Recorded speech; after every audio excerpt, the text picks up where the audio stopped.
भुवस्वः तत्सवितुर्वरेण्यं भर्गो देवस्य धीमहि धियो यो नः प्रचोदयात् स्वाहा।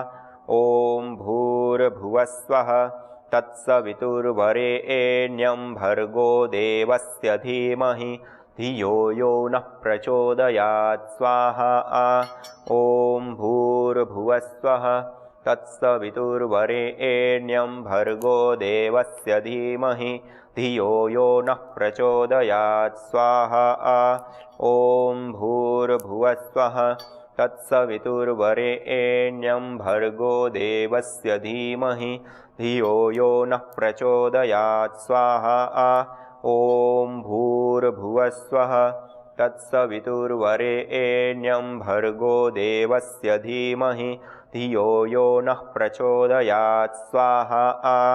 ॐ भूर्भुवस्वः तत्सवितुर्वरेण्यं भर्गो देवस्य धीमहि धियो यो नः प्रचोदयात् स्वाहा। ॐ त्र्यम्बकं यजामहे सुगन्धिं पुष्टिवर्धनम् उर्वारुकमिव बन्धनान् मृत्योर्मोक्षीयमामृतात् स्वाहा। ॐ त्र्यम्बकं यजामहे सुगन्धिं पुष्टिवर्धनम् उर्वारुकमिव बन्धनान् मृत्योर्मोक्षीयमामृतात् स्वाहा। ॐ त्र्यम्बकं यजामहे सुगन्धिं पुष्टिवर्धनम् उर्वारुकमिव बन्धनान् मृत्योर्मोक्षीयमामृतात् स्वाहा। इस प्रकार से हमें अपने घर में प्रतिदिन नित्य प्रति प्रत्युष वेला में भोर में सूर्योदय और सूर्यास्त के समय में इस प्रकार से हमें अग्निहोत्र यज्ञ को संपन्न करना चाहिए। 7 आहुति, 21 आहुति, 51 आहुति, 108 आहुति, इस प्रकार से जो अपने पास शक्ति, समय, सामर्थ्य, ऊर्जा, सब चीज़ों को ध्यान में रखते हुए इस प्रकार से हमें प्रतिदिन अपने जीवन में इस अग्निहोत्र को, यज्ञ को अपनाना चाहिए। और यह अग्निहोत्र, यह यज्ञ करते समय आपको विधिवत आता है तो पूरा विधिवत जो हमारे शास्त्रों में या हमारे महापुरुषों ने जो हमें एक विधि प्रदान की है, 16 आहुति हमें प्रातः सायं अनिवार्य रूप से देने की, तो उसके अनुसार कर सकते हैं। यदि नहीं आता है तो कम से कम गायत्री मंत्र का हम उच्चारण करते हुए 7 आहुति, 21 आहुति, 51 आहुति, 108 आहुति दे दें, या फिर जो मृत्युंजय मंत्र है उसका उच्चारण करते हुए हम आहुति दे सकते हैं। जो आपको अभीष्ट मंत्र हो उसी मंत्र का चयन करते हुए आप आहुति प्रदान कर सकते हैं, लेकिन यज्ञ अवश्य करना चाहिए। और जैसे हमने पूर्व में देखा था, यह यज्ञ कल्याण का हेतु होता है। समुसंतु यज्ञाः, यह यज्ञ हमारे जीवन में कल्याण प्रदान करता है, हमारे जीवन को ऊपर की ओर उठाता है। जैसे यह अग्निहोत्र पिंड और ब्रह्मांड दोनों को संतुलित करता है, जड़ और चेतन दोनों को प्रभावित करता है, दोनों में सात्विकता का संचार करता है, प्रत्यक्ष और परोक्ष दोनों प्रकार के हमें लाभ प्रदान करता है, दृष्ट और अदृष्ट दोनों प्रकार के लाभों को प्रदान करता है। ऐसा यह अग्निहोत्र है, यह यज्ञ है, यह हवन है। इसको हम अपने जीवन में अनिवार्य रूप से और अवश्यम भावी रूप से इसको अपनाएं और हम अनंत लाभों को प्राप्त कर सकते हैं। और अनंत लाभों को प्राप्त करके हम अपने जीवन को कल्याण की ओर अग्रसर कर सकते हैं। इसलिए यह जो अग्निहोत्र जीवन शैली है, यह अग्निहोत्र जीवन शैली दीर्घायुष्य का पथ है। हवन अग्निहोत्र में दीर्घ आयुष्य प्रदान करता है, लंबी आयु प्रदान करता है। आयुर्यज्ञेन कल्पताम, आयु को चाहने वाला व्यक्ति यज्ञ अग्निहोत्र करे। आयुर्यज्ञेन कल्पताम, हम अपनी आयु को यज्ञ के द्वारा बढ़ाएं, यज्ञ के द्वारा उसको कल्पित करें, उसको बढ़ाएं, उसको पुष्ट करें। हमारी आयु को हम बढ़ा सकते हैं यज्ञ के माध्यम से, अग्निहोत्र के माध्यम से। इसलिए हमारे शास्त्रों में अलग अलग जगहों पे अलग अलग जो विधान बताए गए कि जो वायु होती हैं वह वायु हमारे जीवन में महत्वपूर्ण अभिन्न अंग होती है हमारे जीवन का। और बिना वायु, हम बिना भोजन के 3 महीना, बिना पानी से 3 सप्ताह रह सकते, लेकिन बिना हवा से हम 2 से 3 मिनट जीवित नहीं रह सकते।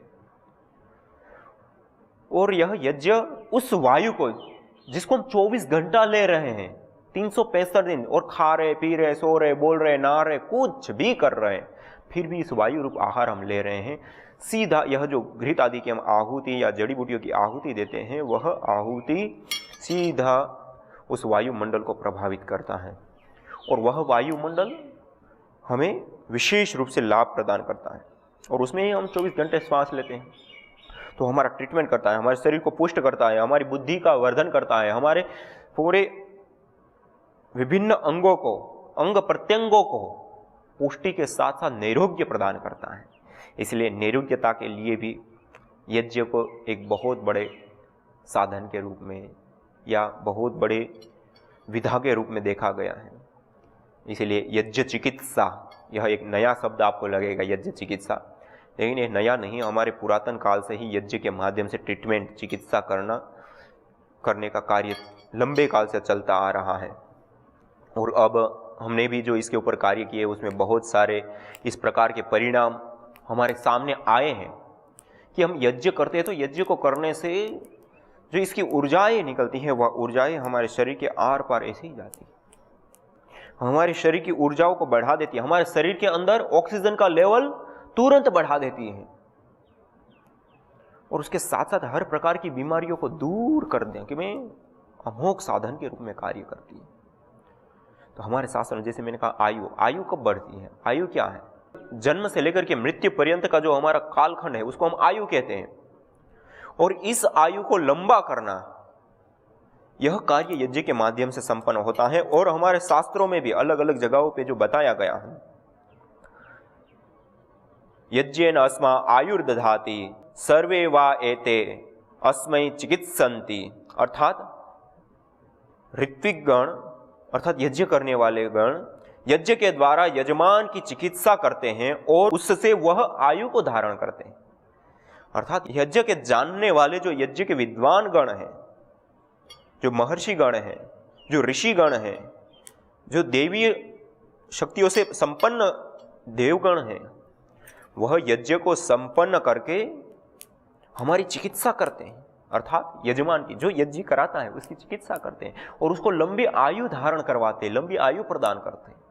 जैसे आपने देखा होगा यज्ञों के माध्यम से रामायण का जो प्रसंग है, भगवान श्री राम और उनके भाइयों का जो जन्म है, वह पुत्रेष्टि यज्ञ के माध्यम से हुआ था। महर्षि श्रृंगी के सानिध्य में या मार्गदर्शन में या उसके पौरोहित्य में महाराजा ने पुत्रेष्टि यज्ञ रचाया और उसके परिणाम स्वरूप उनको राम जैसे रत्न पुत्र प्राप्त हुए। इसी प्रकार से हर कामना के लिए हमारे शास्त्रों में अलग अलग यज्ञों को करने की विशेष विधा और विशेष प्रणाली रही है।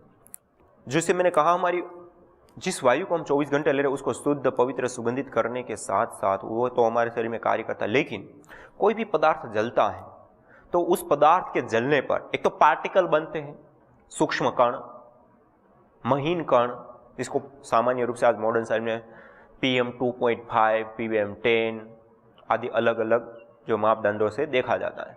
तो एक तो पार्टिकल बनते हैं छोटे छोटे, दूसरा गैसें बनती हैं अलग अलग प्रकार की, इथिलीन ऑक्साइड, प्रोपिलीन ऑक्साइड से लेकर के ऐसी अलग अलग कई सारी, जैसे घृत और जड़ी बूटी आदि हम जलाते हैं तो कई सारी प्रकार की कई सारी गैसें उत्पन्न होती है इस यज्ञ के माध्यम से। और जो गैसें उत्पन्न होती हैं वह गैसें वायुभूत होकर के हमारा कल्याण करती है, श्वास के माध्यम से आदि। तीसरी चीज निकलती है या वस्तु निकलती है ऊर्जा, शक्ति। जिसे आज वर्तमान में भी स्ट्रिंग थियरी आदि को आप देखेंगे तो वहां पर भी पार्टिकल को तोड़ते गए तो जो अंतिम में जैसे जैसे हम पार्टिकलों को तोड़ते उतना ही ज्यादा वो शक्तिशाली, जैसे नैनो टेक्नोलॉजी आज सब लोग जानते हैं कि नैनो टेक्नोलॉजी के ऊपर आज धीरे धीरे दुनिया जा रही है। एक छोटी सी चिप नैनो टेक्नोलॉजी के आधार पे बनी हुई, एक छोटी सी चिप में कितनी बड़ी मात्रा में उसमें डेटा हम कलेक्ट कर सकते हैं। इसी प्रकार से नैनो टेक्नोलॉजी के ऊपर हम ईंधन आज बना रहे हैं, यूरेनियम आदि। हाइड्रोजन को तोड़ते तो हीलियम, हीलियम को तोड़ते लिथियम, लिथियम को तोड़ते तो यूरेनियम। एक पूरा क्रम है। माइनस नैनो मानी जो भी पदार्थ है उसका माइनस घाते 10 मानी 10 अरब गुना छोटा पार्टिकल होता है, 1 मीटर का 10 अरबवां हिस्सा। तो बहुत महीन कण होता है। उन कणों को हम विशेष रूप से ग्रहण करते हैं, विशेष जैसे घृत आदि से उत्पन्न जो महीन कण है या सामग्री आदि से उत्पन्न महीन कण है, उन कणों को जब हम इनहेल करते हैं तो वो हमारे लिए हितकारी होते हैं, हमारे लिए लाभकारी होते हैं। इसी प्रकार मैं मुख्य बात आपको बताना चाह रहा था कि वो जो पार्टिकल होता है वो शक्तिशाली बन जाता है नैनो होने से। मात्रा कम और शक्ति और सामर्थ्य और उसका टिकाऊपन वस्तु का बढ़ जाता है। इसको कहते हैं नैनो करना। और जो स्ट्रिंग थियरी आदि के बारे में जैसे मैं आपको बता रहा हूं, तो वहां पर विशेष रूप से पदार्थों को तोड़ करके अंतिम में किस में कन्वर्ट होता है, तो अंतिम में एक ट्यूब्स बड़ी सी बना करके 1.5 या 2 किलोमीटर भूमि के अंदर, पृथ्वी के अंदर जा करके उसको तोड़ने का प्रयास किया गया। क्योंकि आशंका थी साइंटिस्टों को कि ये अंतिम कण, छोटे कण थे, यदि उसको हम इस स्पीड से टकराएंगे और वो जब विस्फोट होगा या टूटेंगे तो उससे जो ऊर्जा निकलेगी वो कितनी निकली, उससे वो आशंकित थे कि पूरी धरती भी उससे नष्ट हो सकती है। उस कारण उन्होंने धरती में अंदर 1.5 या 2 किलोमीटर अंदर जाकर के परीक्षण उन्होंने किया कि उससे बचाओ। और उन्होंने पाया कि एक अंतिम कण जो होता है उसको, एक कण को तोड़ने से इतनी बड़ी मात्रा में ऊर्जा प्राप्त होती है कि हम कल्पना भी नहीं कर सकते। आज उसके ऊपर कई सारे कार्य चल रहे हैं कि जैसे कणों को तोड़ करके, तो अंतिम कण को तोड़ करके उसके माध्यम से यदि बिजली बनाई जाए तो हमें इतनी बड़ी मात्रा में ये सारी चीज़ें जो उपक्रम और इतना बड़ा जो खर्च करना पड़ता है, वो सारी चीज़ें, कोयला इतनी बड़ी मात्रा में जलाना पड़ता है इत्यादि का हमें आवश्यकता नहीं पड़ेगी। उसके ऊपर भी कार्य चल रहे हैं। क्यों? क्योंकि इसके अंदर बहुत बड़ी शक्ति होती है। वो क्या होती है, टूटने पर वो विस्फोट हो जाती है, मुक्त हो जाती है, वायुमंडल में या अस्तित्व में विलीन होने लगती है और ठोस रूप में वो बंध जाती है वही ऊर्जा। जैसे एक उदाहरण से मैं समझाना चाहूंगा। हमारे पास पेड़ है और उस पेड़ को जितना हम खाद पानी आदि देते हैं उससे उनको क्या मिलता है, ऊर्जा, शक्ति। और उससे जो उनको ऊर्जा मिली, उस ऊर्जा के आधार पर उसके जो आने वाले फल हैं वो बड़े पुष्टिकारक और अच्छे, ज्यादा मात्रा में होंगे। वही जो उनको ऊर्जा देता है, वही कारण को, पानी और खाद आदि को आप हटा लीजिए, कम कर दीजिए, तो फल भी कम, छोटे या कम पौष्टिकता से युक्त बनेंगे। लेकिन मूल क्या हमने नीचे से दिया, ऊर्जा। भूमि से उनको ऊर्जा दी और ऊर्जा के कारण वह फल बने। पहले फल नहीं थे, अब बने। और फल क्या है, शक्ति का एक साकार ठोस रूप। इसी प्रकार हर कोई पदार्थ एक शक्ति का समुदाय है और उसी को जब हम जलाते हैं तो उसको जब हम जलाते हैं तो वो वापस, अग्नि एक अति सूक्ष्म तत्व है और अग्नि का विशेष लक्षण है या विशेष उनका स्वभाव है कि हर कोई पदार्थ को उसको तोड़ करके, उसको छिन्न भिन्न करके अणु परमाणु के रूप में, उसको ऊर्जा के रूप में कन्वर्ट कर देता है। जो यह हमें ठोस बादाम है या और भी हमें जो ये सारे इसमें तिल हैं और भी पदार्थ हैं वो हमें दिख रहे हैं, जब हम उसको यज्ञाग्नि में डाल देंगे, यज्ञाग्नि में उसको आहूत कर देंगे तो वह पदार्थ अति सूक्ष्म हो जाएगा, अणु परमाणु के रूप में कन्वर्ट हो जाएगा, ऊर्जा के रूप में कन्वर्ट हो जाएगा।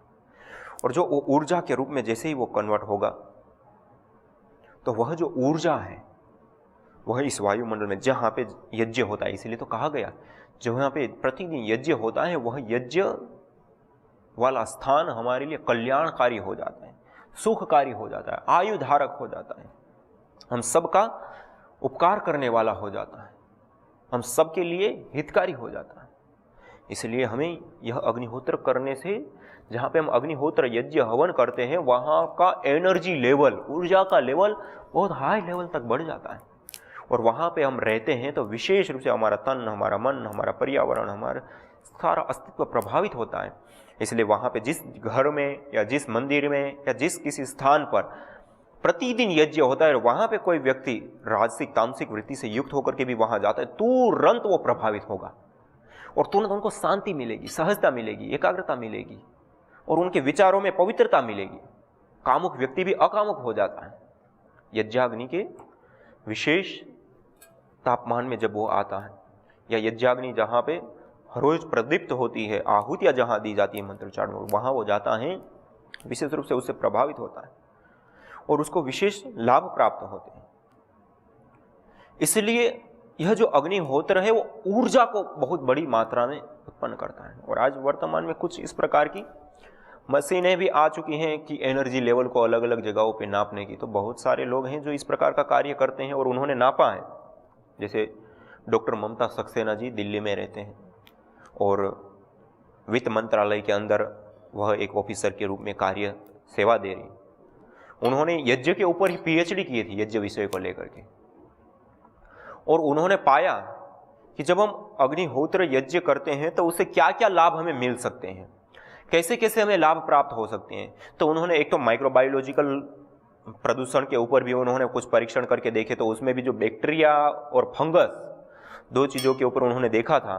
सेंट्रल पोल्यूशन गवर्नमेंट बोर्ड के साथ मिल करके उन्होंने कार्य किया था और जो कार्य किए उसमें उन्होंने पाया कि जो माइक्रोबायोलॉजिकल प्रदूषण है वो कम हो जाता है, न्यून हो जाता है, उससे हमारा बचाव होता है।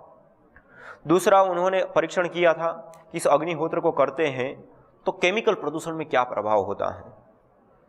तो उन्होंने अग्निहोत्र करके वायुमंडल के अंदर जो विभिन्न प्रदूषित गैसें कही जाती हैं जो हमारे लिए हानिकारक होती है, SOx, आइनॉक्स आदि, SOx, NOx आदि, उसके ऊपर भी उन्होंने कार्य किया और उसमें भी उन्होंने भारी मात्रा में कमी पाई कि ये तो हानिकारक गैसें भी कम हो गई, मानी केमिकल प्रदूषण भी कम हो गया। तीसरा उन्होंने कार्य किया, रेडिएशन के ऊपर कुछ प्रभाव होता है नहीं होता। जैसे मैंने आपको पहले भी एक डॉक्टर वाई के विजय जी का वृत्तांत आपको सुनाया था, बताया था कि डॉक्टर वाई के विजय जी जयपुर राजस्थान में यूनिवर्सिटी में वो कार्यरत थे। उस दौरान उन्होंने अलग अलग रेडिएशनों के ऊपर उन्होंने कुछ कार्य करके देखा और वह रेडिएशन कम हो जाता है। ऐसे ही डॉक्टर ममता सक्सेना जी ने भी इस विषय में उन्होंने कार्य किया कि रेडिएशन कम होता है नहीं होता है, क्या होता है, कैसे क्या कुछ प्रभाव पड़ता है। और उन्होंने भी जो परीक्षण किए उसमें भी उन्होंने पाया कि कम हो जाता है, न्यून हो जाता है रेडिएशन, अर्थात रेडिएशन के प्रभाव को दूर करके हमें उनसे बचाता है। इसी प्रकार से ये 3 प्रकार के प्रदूषण हो गए। फिर उन्होंने इस सारी चीज़ों को देखा, लेकिन उनको संतुष्टि में उनको कहा कि इसमें कुछ विशेष है। ऐसे देखते हुए उन्होंने जो अपनी जितनी भी रिसर्च की, लंबा काल खंड उन्होंने इस कार्य के लिए उन्होंने निकाला और इसमें बिताया। उसके बाद उन्होंने एक अंतिम निष्कर्ष पे वो पहुँचे कि यज्ञ एक बहुत बड़ी मात्रा में एनर्जी, ऊर्जा, शक्ति को देता है और वह ऊर्जा, वह शक्ति के ऊपर हमें काम करना चाहिए, वही हमें विशेष रूप से प्रदान करती है। और एनर्जी जब हमें प्राप्त होती है तो एनर्जी से ही सारे कार्य संपन्न होते हैं। हमारा शरीर का स्वस्थ होना, रोगों का दूर होना, या फिर वायुमंडल में या और भी कहीं पे भी जो भी कार्य होते हैं वो मूल उसका आधार क्या बनता है, एनर्जी, ऊर्जा, शक्ति। उसके बाद उन्होंने प्रामाणिक, तो अभी वर्तमान साइंस में एनर्जी लेवल को नापने के लिए कुछ मशीनों का आविष्कार हुआ है, लेकिन जिस लेवल का और जिस तरीके से उसका जो प्रभाव नापना या उसकी जो प्रामाणिकता होती है उसके ऊपर अभी एक मतलब अंतर्राष्ट्रीय स्तर पे जो एक मापदंड होता है उसके ऊपर अभी कार्य नहीं हुआ है। लेकिन फिर भी आज जितने भी मॉडर्न ऐसे मशीनें बनी हैं उसके आधार पे उन्होंने एनर्जी लेवल को नापने का एक प्रयास किया, उसके ऊपर अनुसंधान करने का प्रयास किया कि जहाँ पे हम अग्निहोत्र करते हैं वहाँ से पहले वहाँ क्या एनर्जी लेवल है, अग्निहोत्र करते समय क्या होता है, अग्निहोत्र करने के बाद क्या हो जाता है, यज्ञ करने के बाद क्या हो जाता है, या फिर एक जगह पे हमने यज्ञ किया और एक जगह पे नहीं किया, वहाँ पहले उस समय और बाद में क्या थे और यहाँ पे पहले उस समय और उसके बाद क्या है। इस प्रकार से उन्होंने एनर्जी के ऊपर भी देखने का बहुत सारा प्रयास किया, तो एनर्जी का लेवल भी बहुत अच्छे रूप में बढ़ा हुआ उनको प्राप्त हुआ। इसी प्रकार से अलग अलग लोगों ने अलग अलग जो अनुसंधान किए हैं उसमें बहुत सारी चीज़ें ऐसे छोटी मोटी सामने आती रहती हैं। मुख्य विषय है अनुसंधान, एक गौण विषय है। ये हम जो भी कर रहे हैं वो सारा रिसर्च कर रहे हैं। हमारे ऋषि मुनियों ने पहले से ही सर्च करके गए हैं, उन्होंने खोजा है, हम खोज नहीं कर रहे हैं, हम रिसर्च कर रहे हैं, दोबारा खोज कर रहे हैं। जो पहले हमारे ऋषियों ने हमें बता दिया उसी को दोबारा हम देख रहे हैं, दोबारा हम कर रहे हैं। आयुर्वेद में लिखा है कि ये जड़ी बूटियों का चूर्ण बना करके इस प्रकार से खाओगे तो सर्दी जुकाम बुखार ये रोग आपके दूर हो जाएंगे, और उसको इस प्रकार से खाते हैं और वो करते हैं तो वास्तव में वो रोग ठीक हो जाते हैं। आयुर्वेद में लिखा है कि इस दवाइयों का ऐसे प्रयोग करने से ये लाभ होता है। हमने उस जहाँ जैसा लिखा वैसा किया और वैसा ही लाभ हमें मिल रहा है। क्यों? क्योंकि उन्होंने पूर्व में करके हमें दे दिया है। अब हम क्या करते हैं? उसको रिसर्च करते हैं, उन्हीं नुस्खों को लेकर के फिर वापस हम दोबारा काम करते हैं, आधुनिक मशीनों के माध्यम से काम करते हैं। बाकी उन्हीं चीज़ों को हम प्रूव करते हैं और कुछ कोई नई चीज़ नहीं हम खोज करके दे रहे हैं, वही पुरानी चीज़ों को हम दोहरा रहे हैं, पुरानी चीज़ों को हम वापस वर्तमान मॉडर्न मशीनों के माध्यम से दिखा रहे हैं। लेकिन साइंस सब कुछ नहीं है, साइंस की एक अपनी सीमा है। आज की साइंस, जो मॉडर्न साइंस है, वो विकसित नहीं है, विकासशील है। आज कोई सिद्धांत देती है तो 5, 10, 15 सालों में कोई और सिद्धांत दे देते हैं, और कुछ सिद्धांत दे देते हैं, बदलते रहते हैं जैसे जैसे वो खोज करते रहते हैं, आगे बढ़ते रहते हैं। विकासशील है, विकसित नहीं है। फिर भी मान लो विकासशील होते हुए भी वो अपने लिए बहुत ही ज्यादा लाभकारी, हितकारी, लेकिन जो लाभ हमें शास्त्र, जो लाभ हमें परंपरा, जो लाभ हमारे ऋषियों के माध्यम से या हमारी संस्कृति से हमें मिल सकता है, वो हमें साइंस कभी नहीं दे सकती। लोग कहते हैं कि यज्ञ के ऊपर रिसर्च होनी चाहिए, यज्ञ के द्वारा जो वायु प्रदूषण ये वो दूसरा तीसरा जो उसके लाभ है वो साइंटिफिक रूप से सिद्ध हो, प्रूव हो, तो दुनिया ऐसे ही मानने लग जाएगी। यदि रिसर्च से ही यदि दुनिया मानने वाली होती या रिसर्च से ही वो होता, तो आप आज दुनिया को देखिए किस कगार पे खड़ी हुई है। आज रिसर्च करके हजारों लेबों ने और हजारों प्रकार से सिद्ध कर दिया है कि शराब पीना हमारे शरीर के लिए, हमारे लीवर के लिए, हमारे माइंड के लिए, हमारे जीवन के लिए घातक और हानिकारक है। तंबाकू खाना, गुटखा खाना या व्यसन की कोई भी चीज खाना हमारे लिए बहुत ही अहितकर है, घातक है। हजारों रिसर्च पेपर आपको इंटरनेट के ऊपर पब्लिश हुए आपको मिल जाएंगे। ये सारे रिसर्च हो चुके हैं, प्रूव हैं। उसके बाद सरकारें भी कितने सारे होर्डिंग, बैनर दीवारों में लिखवाते, क्या क्या करते हैं, एडवर्टाइज बनाते हैं कि इस शराब को, तंबाकू को ना खाए, उसको खाने से ऐसे हानि हो जाती है, वो हो जाता है, ऐसा हो जाता है, बीड़ी पीने से ये हानि हो जाएगी। उसके लिए कानून बना दिए कि आप सार्वजनिक जगहों पे नहीं पी सकते, वो सब कर दिया और रिसर्च करके पूरा प्रूव कर दिया कि वो हानिकारक है। लेकिन आप देखिए क्या लोगों ने खाना बंद कर दिया, पीना बंद कर दिया, क्या उसको छोड़ दिया, त्याग दिया? आज हजारों लाखों करोड़ रुपये का व्यसनों में बाजार है, चाहे बीड़ी, सिगरेट, शराब, तंबाकू, लाखों करोड़ों का। और रिसर्च सामने है, सामने सुन रहे, देख रहे, बर्बाद होते लोग दिख रहे हैं, फिर भी खा रहे हैं, पी रहे हैं, ठोस रहे हैं। क्यों? ये साइंस है। और हमारे शास्त्रों ने, हमारी परंपरा ने, हमारी संस्कृति ने हमें उपदेश दिया, बताया कि हमें सात्विक आहार लेना चाहिए, तामसिक आहार नहीं लेना चाहिए, हमें अहिंसक आहार लेना चाहिए, हिंसा करके प्राप्त हुआ आहार नहीं लेना चाहिए, ऐसा मांसाहार नहीं करना चाहिए। और यहां तक कि सात्विक मन के लिए, जैसा खाए अन्न वैसा हो ये मन, तो सात्विक मन को रखने के लिए सात्विक आहार रखना बहुत जरूरी है। तो इसलिए तामसिकता बढ़ाने वाले जो लहसुन, प्याज आदि हैं उसको हमें नहीं खाना चाहिए।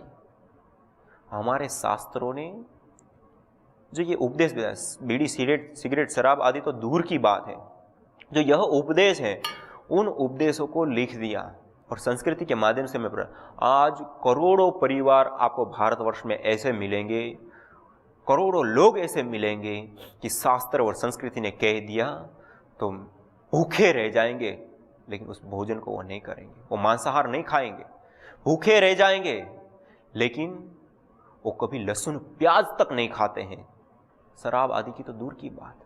तो क्या हमें दे सकता है रिसर्च या साइंस? एक प्रूव कर सकता है, वो भी हमारे लिए उपयोगी है, हितकारी है, नहीं ऐसा नहीं, लेकिन हमारे आचरण में लाने का कार्य किसी के माध्यम से होता है तो वो संस्कृति, उपदेश, शास्त्र है, उसके माध्यम से हमें प्राप्त होगा। इसलिए हम संस्कृति की शरण में आए और संस्कृति ने जो बातें बताई उसको हम माने। जैसे यज्ञ के बारे में मैं आज आपको बता रहा था कि यह जो यज्ञ है वो हमें आयु को धारण करने वाला होता है, आयु को देने वाला होता है। दध्यग्ने शुचये आयुरेवास्मिन् तेन दधाति, अर्थात पवित्र अग्नि में जो आहुति दी जाती है वह हमें लंबी आयुष्य को प्रदान करती हैं। इस प्रकार से जो अलग अलग जो मैंने आयुर्यज्ञ ने कल्पताम से लेकर के अलग अलग जो बातें मैंने बताई कि यह जो अग्निहोत्र यज्ञ है वो हमारी आयु को बढ़ाता है, हमारी आयु को धारण कराने का एक विशेष उपक्रम, एक विशेष पद्धति क्रिया है। तो हम भी अपनी आयु को लंबी करने के लिए, दीर्घ करने के लिए, सुखद बनाने के लिए हम इस यज्ञ को, अग्निहोत्र को, हवन को अपनाएं और पिंड और ब्रह्मांड में संतुलन कायम करते हुए हम अपनी संस्कृति की शरण में जाए। और संस्कृति ही समाज की जड़ होती है। जैसे पेड़ की जड़ सूखने पर संपूर्ण पेड़ नष्ट हो जाता है, ऐसे ही हम अपनी संस्कृति को छोड़ देते हैं तो हम भी संपूर्ण नष्ट हो जाते हैं। आइए हम अपनी संस्कृति की शरण में जाए, अपनी संस्कृति को अपनाएं, याज्ञिक संस्कृति को अपनाएं, यज्ञ को अपनाएं। इसी के साथ सभी को प्रणाम। ओम नमस्ते।